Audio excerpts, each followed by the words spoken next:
दोस्तों नमस्ते। आज की मेरी कविता का शीर्षक है इनकलाब जिंदाबाद कहते हुए। कविता है, इनकलाब जिंदाबाद कहते हुए कुछ लोग शहर के बीचों बीच, इनकलाब जिंदाबाद कहते हुए कुछ लोग शहर के बीचों बीच सड़क किनारे अपनी झोपड़ियों में, गोया उनकी झोपड़ियाँ बंकर हों, और वे डटे हैं मोर्चे पर कि जब आएगा हुक्मरान तो उसे अपनी मुस्कुराहट से हराएंगे।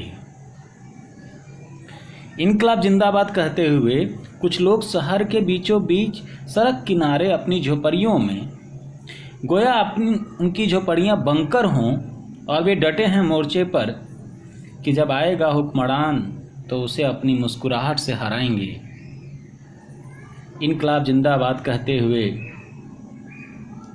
कुछ बटेदार किसान, खेतीहर मजदूर, इनकलाब जिंदाबाद कहते हुए कुछ बटाईदार किसान, खेतीहर मजदूर संसद के दरवाजे पर दस्तक दे रहे हैं और संसद के मालिक ने सांकल चढ़ा लिया है।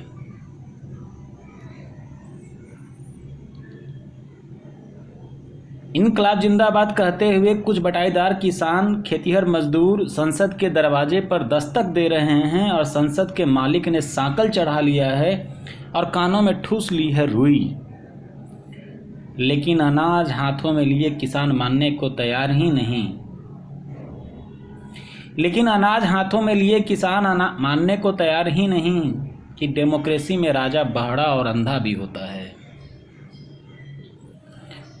इनकलाब जिंदाबाद कहते हुए नौजवानों की भीड़ सड़कों पर है और उनके हाथों में है तख्ती कि उन्हें रोजगार चाहिए, गोया उन्हें रोजगार देने से हुक्मरान को मोक्ष की प्राप्ति हो जाएगी।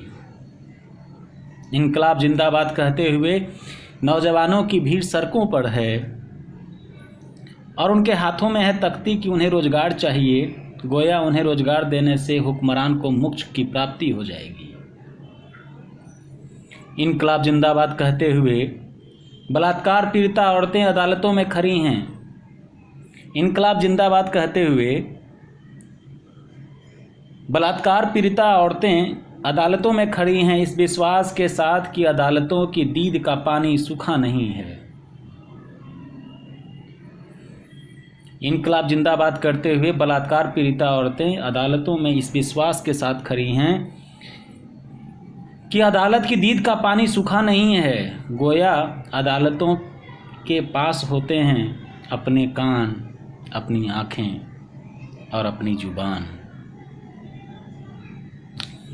धन्यवाद दोस्तों, शुक्रिया।